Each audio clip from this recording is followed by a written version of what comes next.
부모는 자식의 인생을 걱정하지만 자식은 부모의 남은 인생을 걱정하지 않는다. 여러분은 지금 아들과 딸에게 연락이 자주 오시나요? 혹시 지금 이 순간에도 바빠서 나중에라는 핑계를 대고 계시진 않나요? 앞으로 이어질 제 이야기를 통해 여러분은 분명 많은 것을 깨닫게 되실 겁니다. 70대가 되어서야 알게 된 진실들, 되돌아갈 수 있다면 꼭 바꾸고 싶은 선택들, 그리고 무엇보다 지금 이 순간 여러분이 바꿔야 할 것들까지 제가 겪은 실수를 여러분은 반복하지 않으셨으면 좋겠습니다. 안녕하세요. 지혜 담은 노후입니다. 앞으로도 여러분의 인생 이막에 꼭 필요한 이야기를 전해드릴게요. 오늘 이 영상이 여러분께 큰 선물이 될 거라 확신합니다. 구독과 좋아요로 함께 해주세요. 저는 이제 그동안 말하지 못했던 자식들과의 이야기를 시작하려 합니다. 지난 추석, 우리 집은 썰렁했습니다. 3명의 자녀 중 둘째 아들네만 잠깐 들렀다 갔죠. 첫째는 해외 출장, 셋째는 시댁 행사라며 오지 못했습니다. 아내는 며칠 전부터 장을 받아놓고 기다렸는데 결국 음식 대부분을 냉장고에 넣어두었습니다. 예전에는 달랐습니다. 애들이 어렸을 때는 설날이면 떡국을, 추석이면 송편을 함께 빚었죠. 손주들 재롱잔치로 시끌벅적했고 밤늦게까지 도란도란 이야기꽃을 피웠습니다. 그때가 벌써 10년도 더 지났네요. 자식들은 말합니다. 아버지, 어머니, 저희가 너무 죄송해요. 요즘 너무 바빠서. 하지만 저는 압니다. 바쁜 게 아니라 우리와 함께하는 시간이 불편해진 거겠죠. 서로 할 이야기가 없으니까요. 젊은 세대의 관심사를 우리는 이해하지 못하고 우리의 걱정거리는 그들에게 부담이 됩니다. 얼마 전 큰아들이 퇴근길에 들렀다가 한숨을 쉬더군요. 아버지, 집값이 너무 올라서 이제 강남은 꿈도 못 꾸겠어요. 그 말을 들으며 제 가슴이 아팠습니다.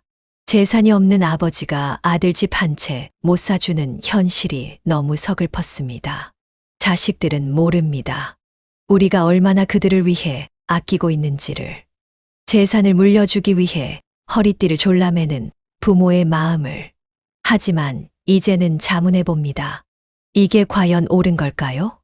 며칠 전 동창회에 갔다가 충격적인 이야기를 들었습니다. 친구 한 명이 자식에게 강남 아파트를 물려주고 요양원에 들어갔다는 겁니다. 자식들이 돌아가며 용돈을 주기로 했는데 몇 달 지나지 않아 연락이 뚝 끊겼다고 하더군요. 생각해보면 우리 세대는 참 모순적인 것 같습니다. 자식 잘 되라고 평생을 바쳐 살았는데 정작 그 자식들은 우리의 희생을 당연하게 여기는 것 같아요. 우리가 너무 많이 줘서일까요? 아니면 너무 적게 표현해서일까요? 지난달에는 특별한 결심을 했습니다. 매주 일요일 아침 자식들에게 전화하기로요. 잘 지내는지, 힘든 건 없는지 물어보는 것만으로도 제 마음이 한결 가벼워집니다. 자식들도 처음엔 어색해하더니 이제는 가끔 먼저 전화를 하기도 합니다. 효도를 바라고 하는 건 아닙니다. 그저 서로의 삶을 이해하고 공감하면서 마음의 거리라도 좁히고 싶은 거죠. 나이 들수록 자식의 의미가 달라집니다. 이제는 그들의 성공이나 출세보다 그저 행복하게 살았으면 하는 마음뿐입니다. 어제는 막내딸이 퇴근길에 들러 커피를 마시고 갔습니다. 별다른 대화는 없었지만 그저 딸아이가 내 옆에 앉아 있다는 것만으로도 행복했습니다. 큰 기대 없이 작은 행복에 만족하는 법을 배워갑니다. 우리 세대의 부모님들, 더 이상 자식만 바라보며 살지 마세요. 이제는 우리의 행복을 찾을 때입니다. 자식들은 그들의 인생이 있고 우리는 우리의 인생이 있습니다.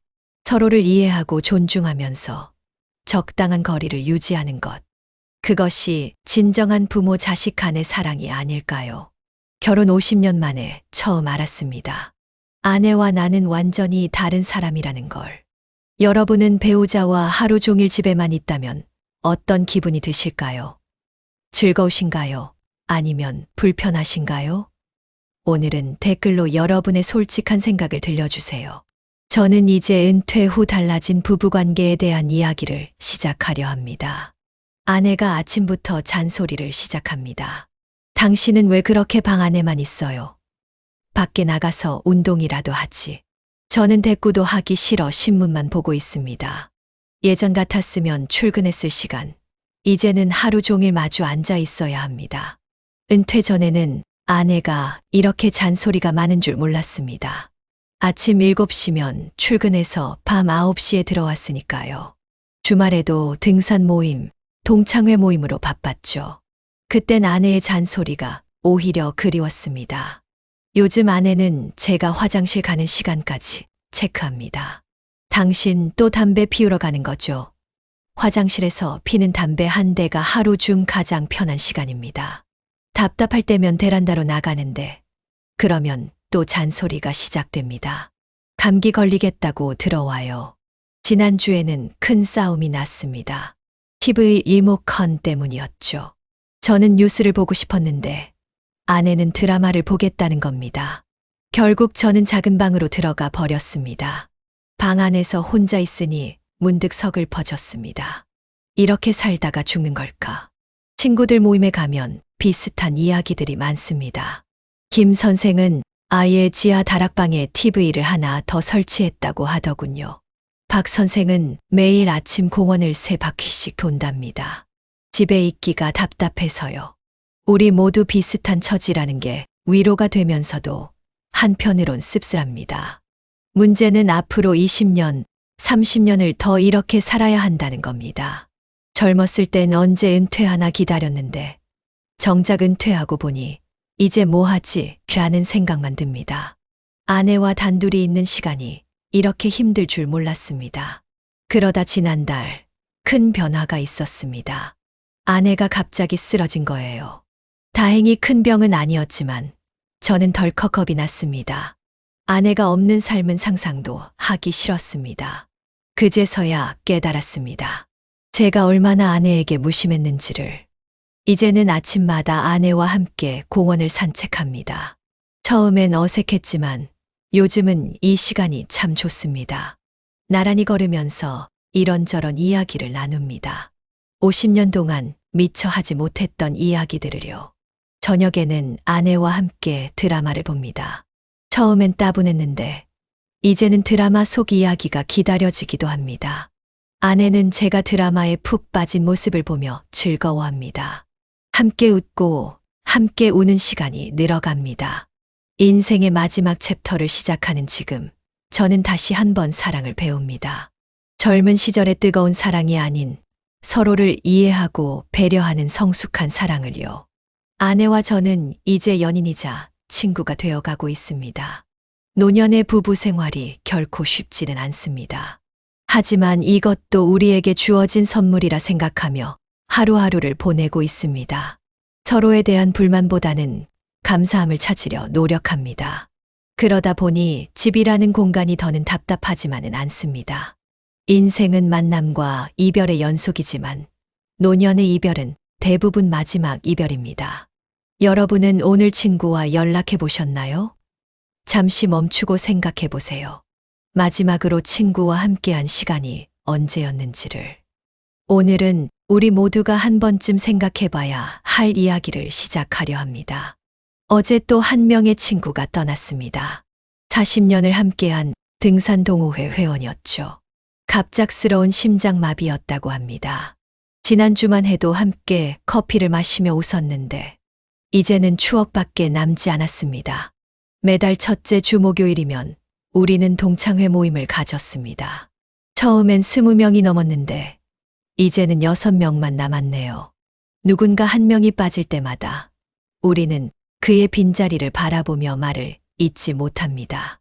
젊었을 때는 몰랐습니다. 친구가 이렇게 소중한 존재인 줄을. 자식들은 바빠서 찾아오지 못해도 친구들은 언제나 시간을 내주었습니다. 아픈 일이 있을 때면 제일 먼저 달려와 주었고, 기쁜 일이 있을 때면 진심으로 축하해 주었죠. 제가 은퇴 후 우울증에 빠졌을 때 친구들이 저를 살렸습니다. 승래야, 우리 등산이나 가자. 그렇게 시작된 주간 등산이 어느덧 10년째 이어지고 있습니다. 물론 이제는 등산이 아닌 산책 수준이지만요. 그래서 지금은 매일 아침 살아있는 친구들에게 전화를 겁니다. 잘 지내나? 아침은 먹었어. 한두 마디 나누는 것만으로도 하루가 달라집니다. 특별한 할 말이 없어도 좋습니다. 그저 서로의 숨소리를 확인하는 것으로 충분합니다. 제가 드리고 싶은 첫 번째 조언은 이겁니다. 친구를 만드는 데는 시간이 필요하지만 잃는 것은 순간입니다. 지금 이 순간 소중한 친구가 생각난다면 바로 연락하세요. 내일은 늦을 수 있습니다. 두 번째 조언은 새로운 친구를 만들라는 겁니다. 나이가 들수록 새로운 인연을 만드는 게 어렵지만 그만큼 소중합니다. 저는 요즘 복지관에서 서예를 배우는데 그곳에서 만난 친구들과 새로운 추억을 만들어가고 있습니다. 세 번째로 말씀드리고 싶은 건 친구와의 약속은 반드시 지키라는 겁니다. 젊은 시절에는 다음에 보자는 말이 쉬웠지만 이제는 그 다음이 없을 수도 있다는 걸 알게 되었습니다. 얼마 전 한 친구가 이런 말을 했습니다. 승래야, 우리 살아있을 때 실컷 놀자. 죽어서 못 노는 것보다 낫지 않겠나? 그 말에 깊이 공감했습니다. 건강이 허락할 때, 마음 맞는 친구가 있을 때 실컷 누리며 살아야 합니다. 네 번째 조언은 감정을 표현하라는 겁니다. 우리 세대는 감정 표현이 서툴렀습니다. 하지만 이제는 말합니다. 자네가 있어 참 좋네. 친구들과 만날 때마다 서로를 향한 마음을 전합니다. 마지막으로 추억을 기록하세요. 저는 요즘 일기를 씁니다. 친구들과 보낸 시간, 나눈 이야기들을 기록합니다. 언젠가 모든 친구를 잃더라도 이 추억만은 영원히 간직하고 싶어서요. 젊은 시절에는 성공이 전부인 줄 알았습니다. 하지만 이제 깨달았습니다. 진정한 성공은 마지막까지 함께 할 친구가 있는 것임을. 부와 명예는 언젠가 사라지지만 친구와의 추억은 영원히 남습니다. 오늘도 저는 친구들과 약속이 있습니다. 점심에 만나기로 했죠. 누군가는 이런 모임이 시간 낭비라고 할지도 모릅니다. 하지만 저는 압니다.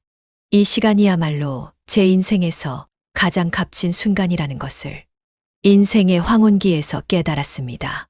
좋은 친구 한 명의 가치는 어떤 재산보다도 크다는 것을. 그래서 오늘도 감사합니다. 아직 내 곁에 있는 친구들이 있어서 함께 웃을 수 있습니다. 돈이 있어도 건강을 살 수 없고 건강할 때 돈을 못 벌면 후회합니다. 여러분은 지금 어떤 준비를 하고 계신가요? 건강이 재산이라고 믿고 계신가요? 오늘은 그 말이 왜 틀렸는지 제 경험을 통해 말씀드리려 합니다. 3개월 전 아내가 갑자기 쓰러졌습니다. 뇌경색이었죠. 다행히 골든타임 안에 발견해서 큰 후유증은 없었지만 병원비가 무서웠습니다. 보험이 없었거든요. 젊을 때는 보험은 사기라고 생각했던 제가 어리석었습니다. 중환자실 6일, 8천만 원. 재활치료 3개월, 5천만 원. 거기에 간병인 비용까지 매달 300만 원씩 들어갔습니다. 아내가 아프고 나서야 깨달았습니다. 건강은 재산이 아니라 오히려 재산을 써야만 지킬 수 있는 것이었습니다. 저는 평생 건강을 자부했습니다. 등산도 열심히 하고 술, 담배도 절제했죠.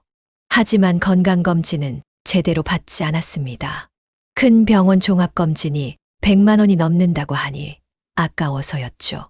결국 작년에 대장암 3기 판정을 받았습니다. 수술비만 3천만 원이 들었습니다. 항암 치료는 6개월, 2천만 원. 거기에 각종 영양제와 보조식품. 매달 나가는 돈이 500만 원을 훌쩍 넘었습니다. 집을 담보로 대출을 받아 겨우 버텼습니다. 이제야 알았습니다.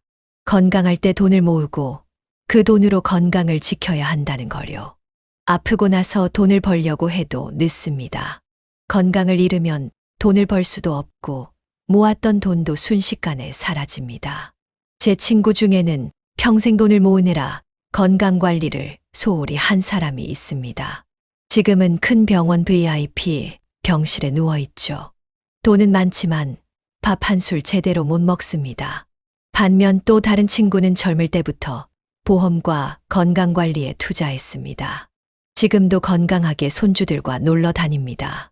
50대, 60대 여러분, 지금이라도 건강과 돈, 두 마리 토끼를 잡을 준비를 하세요. 종합검진은 기본입니다. 실비보험도 들 수 있을 때 들어두세요. 제가 경험해보니 노후에는 병원비가 생각보다 훨씬 많이 듭니다. 요즘 저는 매일 아침 아내와 함께 걷습니다. 근처 공원을 3바퀴씩 도는 게 일과가 되었죠. 처음에는 힘들었지만 이제는 이 시간이 하루 중 가장 행복한 순간입니다. 걸으면서 서로의 건강을 체크하고 일상을 나눕니다. 병원에서 만난 의사 선생님이 이런 말씀을 하셨습니다. 암은 예방하는 것보다 조기 발견이 더 중요합니다. 그만큼 정기적인 검진이 중요하다는 거죠. 돈 아까워 말고 큰 병원에서 제대로 된 검진을 받으세요. 얼마 전에는 동네 복지관에서 건강관리 강좌를 시작했습니다. 일주일에 2번 전문 트레이너가 와서 운동을 가르쳐 주더군요. 처음에는 쑥스러웠지만 이제는 즐겁게 참여합니다. 건강관리도 하고 새로운 친구도 사귀고 일석이조입니다. 젊었을 때는 몰랐습니다. 아플 때 쓸 돈을 따로 모아둬야 한다는 것을. 이제 와서 깨달으니 너무 늦었습니다. 여러분은 제 실수를 반복하지 마세요. 건강할 때 돈을 모으고 그 돈으로 건강을 지키세요. 마지막으로 이것만은 꼭 기억하세요. 건강보험, 실비보험은 젊을 때 들어야 합니다. 나이 들어서는 못 듭니다. 저축도 중요하지만 보험도 똑똑하게 준비하세요. 지금 당장은 아깝더라도 먼 훗날 여러분의 건강과 재산을 지켜줄 것입니다. 인생에서 가장 큰 후회는 시도하지 않은 것들입니다. 여러분은 지금 어떤 선택의 갈림길에 서 계신가요? 오늘은 제가 75년을 살아오면서 가장 후회되는 선택들에 대해 이야기하려 합니다. 부디 여러분은 제가 했던 실수를 반복하지 않으셨으면 합니다. 첫 번째 후회는 60세에 조기 은퇴를 선택한 겁니다. 그때 교장 자리에서 물러나지 말 걸 그랬습니다. 체면 때문이었죠. 교장 선생님이 정년도 안 됐는데 벌써 나오세요? 이런 소리 듣기 싫어서 서둘러 은퇴를 결정했습니다. 은퇴하면 여유롭게 살 줄 알았습니다. 하지만 현실은 달랐죠. 퇴직금으로 산 오피스텔 2채는 세입자 관리로 골치만 아프고 수입은 생각보다 턱없이 부족했습니다. 지금 생각해보면 5년만 더 일했어도 달랐을 텐데요. 두 번째 후회는 아내와의 시간을 더 갖지 않은 겁니다. 젊을 때는 나중에 시간 나면 여행도 가고 데이트도 하자고 약속했죠. 그런데 그 나중이 왔을 때는 이미 서로가 너무 달라져 있었습니다. 세 번째는 건강보험에 가입하지 않은 겁니다. 40대 후반 보험 설계사가 찾아왔을 때 거절했습니다. 당시 월 50만 원이 아까웠거든요. 그런데 지금 생각해보면 그게 최악의 선택이었습니다. 작년에 제가 큰 수술을 하면서 든 병원비가 5천만 원이 넘었으니까요. 자식들 교육에만 올인한 것도 후회됩니다. 셋 다 서울대를 보냈죠. 그게 자랑스러웠습니다. 하지만 그 과정에서 우리 부부의 노후 준비는 전혀 하지 못했어요. 자식들은 잘 됐지만 정작 우리는 빈털터리가 되어버렸습니다. 부동산에만 올인한 것도 큰 실수였습니다. 당시에는 강남 불패를 믿었거든요. 하지만 지금은 그 돈의 절반이라도 금융자산으로 가지고 있었다면 좋았을 거란 생각이 듭니다. 매달 생활비 걱정은 하지 않았을 테니까요.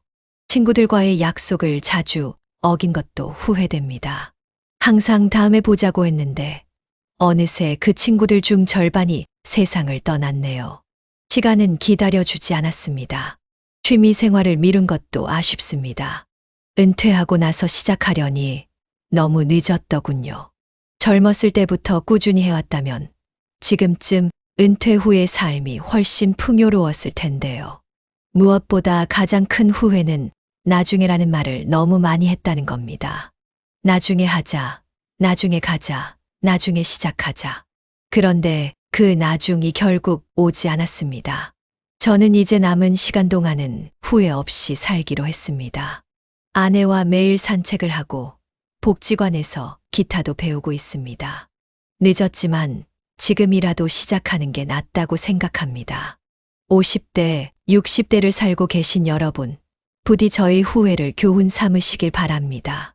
은퇴 시기는 신중하게 결정하세요. 배우자와의 시간을 더 가지세요.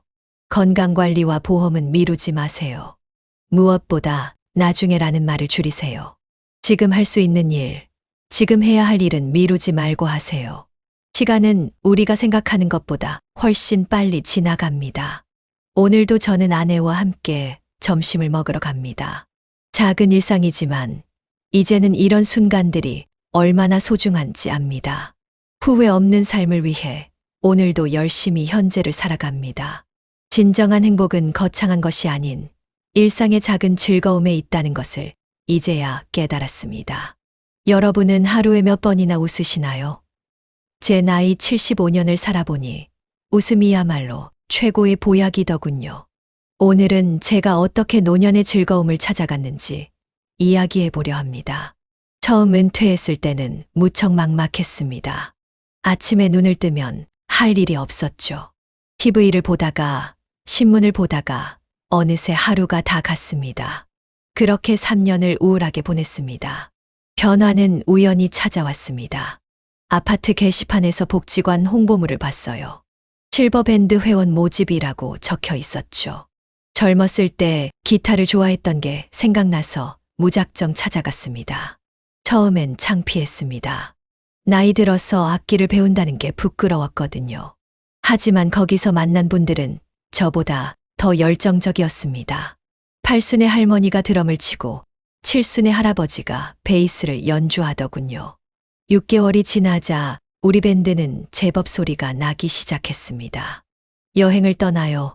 비와 당신 같은 올드팝을 연주하면서 젊은 시절로 돌아간 듯했죠. 매주 화요일과 목요일이 기다려졌습니다. 복지관에서는 다른 즐거움도 찾았습니다. 서예반에서는 친구도 사귀고 요리교실에서는 아내를 위한 요리도 배웠죠. 컴퓨터 교실에서는 스마트폰 사용법도 익혔습니다. 이제는 유튜브로 음악도 듣고 카톡으로 밴드 멤버들과 수다도 떱니다. 얼마 전에는 밴드 공연을 했습니다. 복지관 송년회 무대였죠. 떨리는 마음으로 무대에 올랐는데 관객들이 박수를 치며 함께 노래를 불러주더군요. 그 순간의 기쁨은 말로 표현할 수 없었습니다. 아내도 변화했습니다. 예전에는 TV만 보던 아내가 이제는 댄스 스포츠를 배웁니다. 저녁마다 거실에서 연습하는 아내의 모습을 보면 절로 미소가 지어집니다. 가끔은 함께 춤을 추기도 하죠. 손주들도 달라진 할아버지를 좋아합니다. 할아버지가 멋있어졌어요. 라고 하더군요. 제가 기타를 치면 손주들이 노래를 부르고 아내는 춤을 춥니다. 우리 집이 이렇게 활기찬 적이 있었나 싶습니다. 돈을 많이 쓰지 않아도 즐거움은 찾을 수 있습니다. 아침 산책, 복지관 수업, 친구들과의 커피 한 잔. 이런 소소한 일상이 쌓여 행복한 노년이 되는 것 같습니다. 물론 여전히 건강 문제, 경제적 어려움은 있습니다. 하지만 이제는 그것에 짓눌리지 않습니다. 즐거운 일이 있으니까요. 내일은 밴드 연습이 있고 모레는 아내와 댄스 스포츠 발표회가 있습니다. 젊은 시절에는 성공을 위해 달렸습니다. 돈을 위해 달렸죠. 하지만 지금은 압니다. 진정한 행복은 달리는 게 아니라 걷는 것임을. 천천히 걸으면서 주변의 작은 기쁨을 발견하는 것임을. 요즘 저는 매일 일기를 씁니다. 오늘 있었던 즐거운 일들을 기록하죠. 작은 일상의 기쁨들이 모여 제 인생을 풍요롭게 만들어주고 있습니다. 노년의 즐거움은 스스로 찾아야 합니다. 누가 가져다 주지 않아요. 용기를 내어 첫 걸음을 떼는 것. 그게 가장 중요합니다. 오늘 하루 여러분은 어떤 즐거움을 찾아보시겠습니까? 가족이란 서로의 불완전함을 이해하고 받아들이는 것임을 이제야 알았습니다. 설날 아침 텅 빈 거실을 바라보며 생각했습니다. 예전에는 이맘때쯤이면 온 집안이 시끌벅적했는데 이제는 너무 조용하네요. 세 자녀와 5 손주들, 다들 제 삶이 바빠서 명절에도 얼굴 보기가 힘듭니다. 첫째는 미국에서 살고 있고, 둘째는 판교에서 직장 다니느라 바쁘고, 셋째는 아이들 학원 스케줄 때문에 늘 시간이 없다고 합니다. 명절에 모이자고 해도 아빠, 이번엔 좀 힘들 것 같아요. 라는 말이 돌아옵니다. 처음에는 서운했습니다. 내가 뭘 잘못했나, 자식들이 나를 싫어하나. 그런 생각도 들었죠.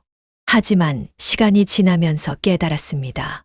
이게 자연스러운 거구나. 자식들도 이제 자기 가정을 꾸려야 하는 거구나. 얼마 전에는 큰 손주가 대학에 합격했다는 소식을 들었습니다. 영상통화로 축하한다고 했더니 할아버지, 나중에 시간 나면 찾아뵐게요. 라고 하더군요.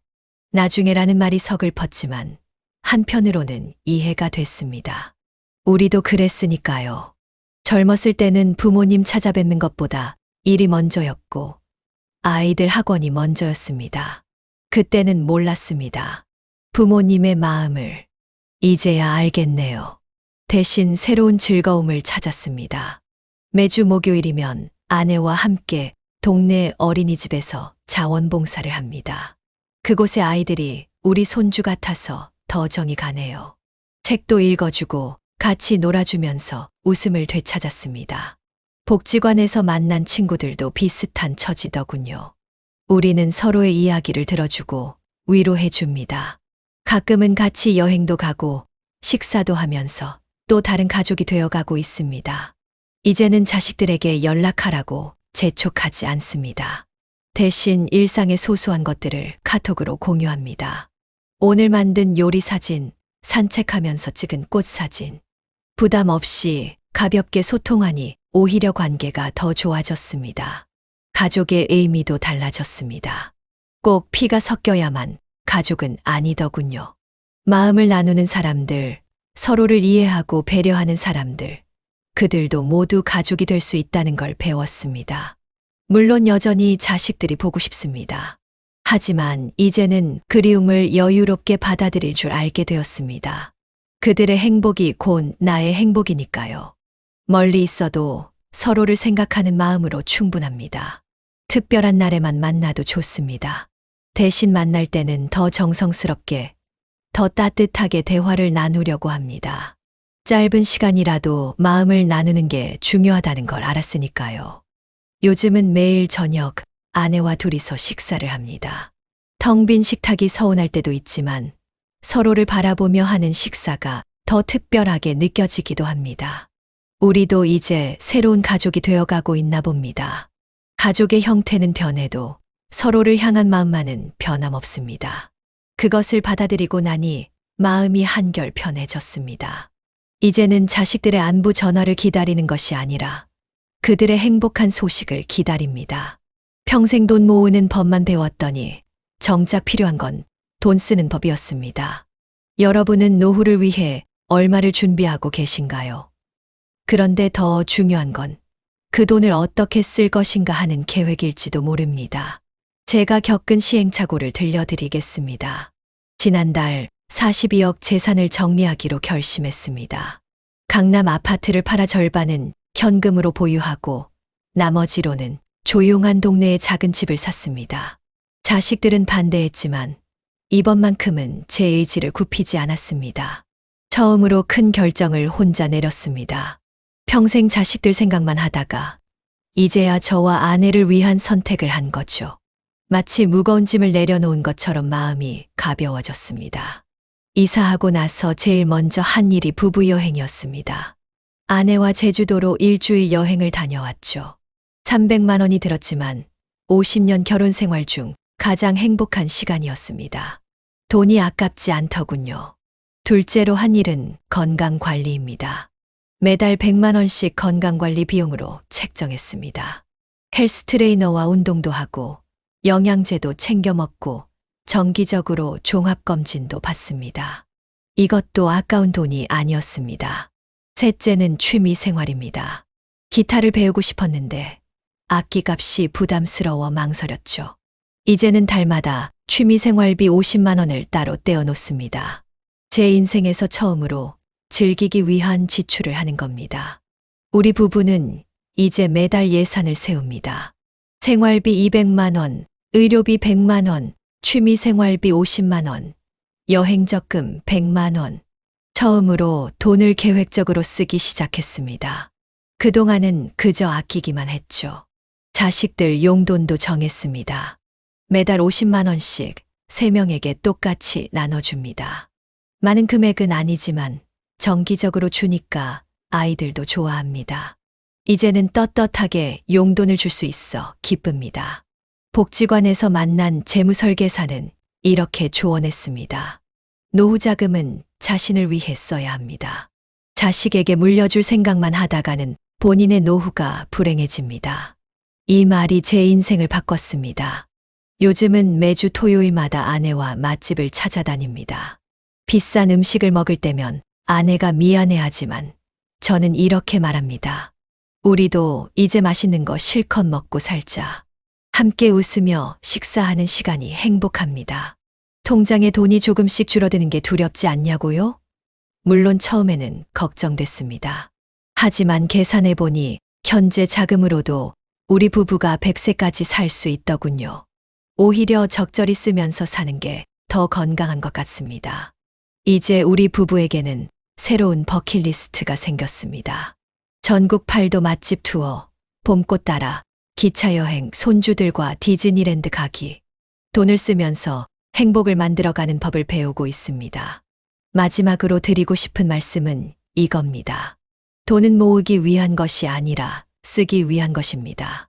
현명하게 계획적으로 그리고 주저없이 쓰세요. 그게 진정한 노후 준비일 것입니다.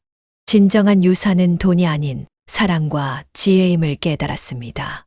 여러분은 자녀들에게 어떤 것을 물려주고 싶으신가요? 저는 최근 유언장을 다시 썼습니다. 하지만 이번에는 돈 이야기가 아닌 제 인생의 지혜를 담았습니다. 얼마 전 손주가 물었습니다. 할아버지, 왜 이렇게 갑자기 변하셨어요? 그래요. 저는 변했습니다. 재산을 물려주는 것에 집착하던 제가 이제는 다른 것을 생각하게 되었습니다. 첫째 아들에게는 제 일기장을 물려주기로 했습니다. 35년간의 교직 생활, 결혼과 육아의 고민, 은퇴 후의 방황까지. 한 인간으로서 제가 겪은 모든 것들을 담았죠. 재산보다 더 값진 선물이 될 거라 믿습니다. 둘째 딸에게는 아내와 함께 찍은 사진들을 정리해주고 있습니다. 50년 부부 생활의 순간들, 행복했던 시간들, 힘들었던 시간들. 사진 뒷면에는 그때의 이야기들을 하나하나 적어두었습니다. 막내에게는 제가 모은 책들을 물려주려고 합니다.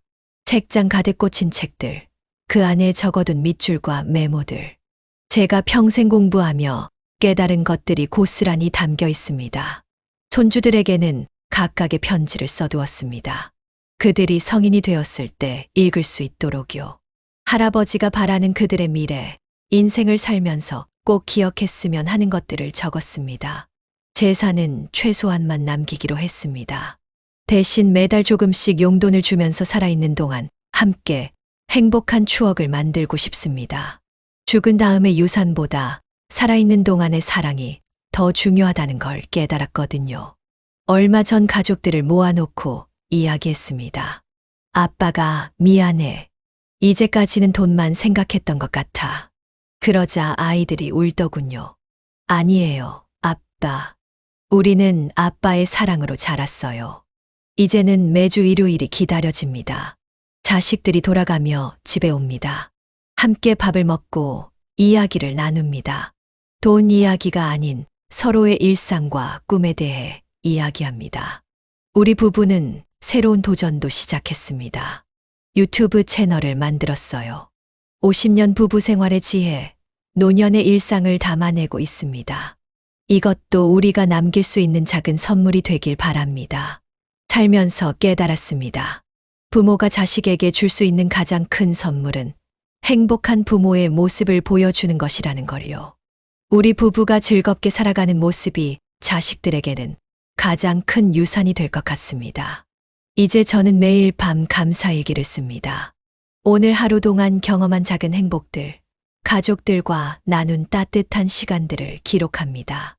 이것이 제가 남길 수 있는 진정한 유산이 아닐까요? 마지막으로 한 가지 더 준비하고 있습니다. 장례식 영상을 미리 찍어두려고요. 울지 말고 웃으면서 보내달라고 제가 살면서 가장 행복했던 순간들을 이야기하며 이것이 제가 줄 수 있는 마지막 선물이 될 것 같습니다. 살아온 날보다 살아갈 날이 적어질 때 비로소 보이는 것들이 있습니다. 며칠 전 아침 산책을 하다가 문득 걸음을 멈췄습니다. 단풍이 물든 공원의 풍경이 너무 아름다워서였죠. 젊었을 때는 이런 풍경을 본 적이 있었나요? 항상 바쁘다는 핑계로 스쳐 지나갔던 것 같습니다. 요즘 들어 자주 하는 생각이 있습니다. 과연 나는 잘 살아왔을까 하는 거죠. 부자가 되기 위해, 자식 교육을 위해, 체면을 위해 달려온 시간들. 그 시간 동안 정작 놓친 것들이 너무 많았습니다. 아내가 커피를 배우기 시작했습니다. 74세의 바리스타 자격증에 도전한다고 하더군요. 처음에는 말렸습니다. 그 나이에 무슨 하고요. 하지만 아내의 말이 제 마음을 울렸습니다. 이제라도 하고 싶은 걸 해보고 싶어요. 우리는 늘 나중에라는 말을 달고 살았습니다. 나중에 여행 가자. 나중에 취미생활 하자. 나중에 시간 내자. 그런데 그 나중이 바로 지금이더군요. 더 이상 미룰 나중이 얼마 남지 않았습니다. 지난주에는 집 대청소를 했습니다. 30년 동안 모아온 물건들을 정리하면서 많은 생각이 들었습니다. 왜 이렇게 많은 것들을 모아두었을까? 결국 우리에게 필요한 건 몇 가지 안 되는데 말이죠. 옷장을 정리하다가 아내의 한복을 발견했습니다. 결혼식 때 입었던 것이죠. 아내는 울먹이며 말했습니다. 이제는 입을 일도 없을 것 같아요. 저는 바로 예약을 했습니다. 다음 주 사진관에서 우리 부부의 황혼 웨딩 촬영을 하기로요. 친구들도 하나둘 떠나가고 있습니다.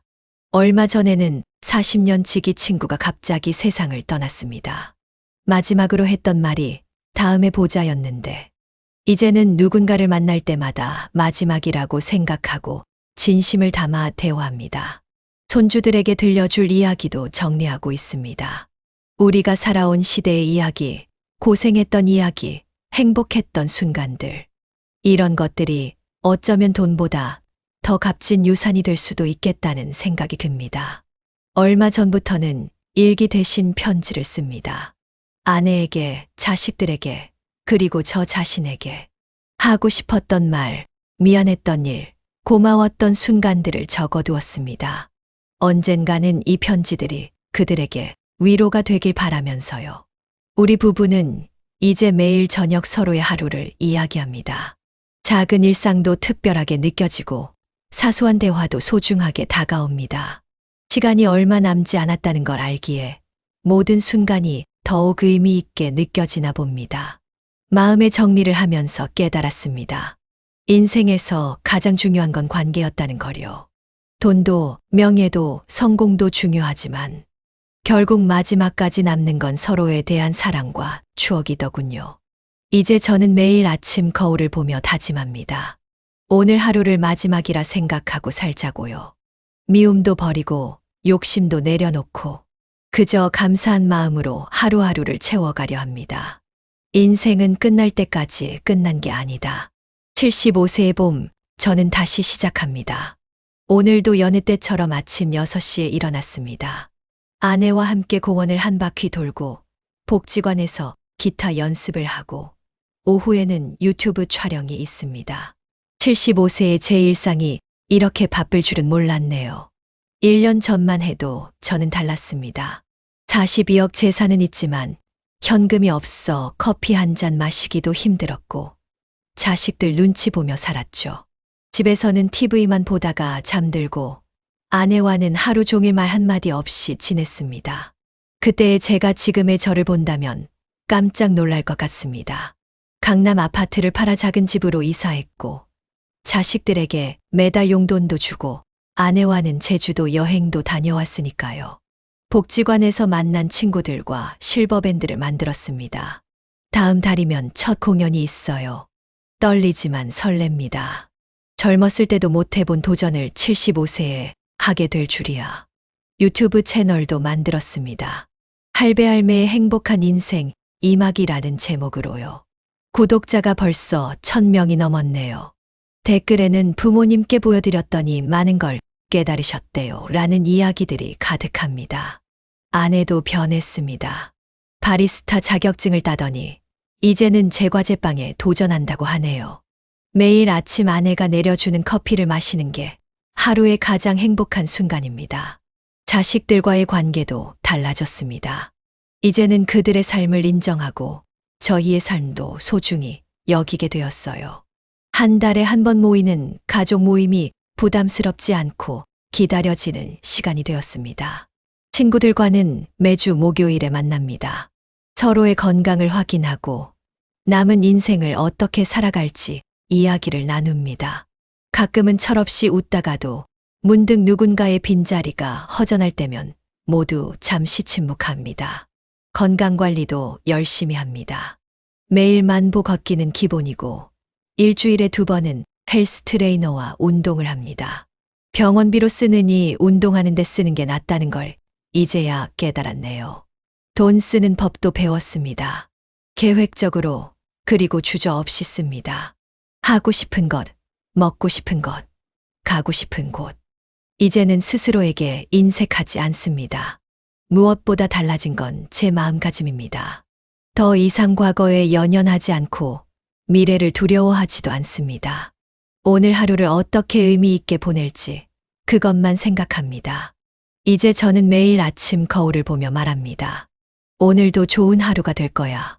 그리고 저녁이면 아내와 함께 감사일기를 씁니다. 작은 행복에도 감사하는 법을 배웠거든요. 여러분, 잊지 마세요. 나이는 숫자에 불과합니다. 언제든 새로운 시작을 할 수 있어요. 저처럼 75세에도, 아니 그 이후에도 말이죠. 중요한 건 용기입니다. 변화하고자 하는 용기, 새로운 것을 시도하는 용기. 이제 저는 100세까지 건강하게 살 계획을 세웠습니다.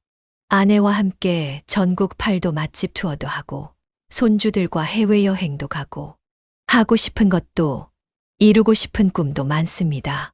75년을 살아보니 이제야 알겠습니다. 진정한 행복은 바로 지금 이 순간에 있다는 것을. 여러분도 더 이상 망설이지 마세요. 지금 이 순간부터 새로운 인생을 시작하세요. 이제는 제가 여러분께 말씀을 드리고 싶어요. 늘 건강하시고 행복하세요. 우리 모두 함께 젊어져요. 오늘도 지혜 담은 노후를 시청해 주셔서 감사합니다. 다음 영상에서 더 좋은 내용으로 찾아뵐게요. 구독과 좋아요 부탁드립니다. 다음 영상에서는 더 특별한 이야기로 찾아뵐게요. 구독과 좋아요 잊지 마시고요. 여러분의 댓글도 기다릴게요. 그럼 이만 인사드릴게요. 안녕히 계세요.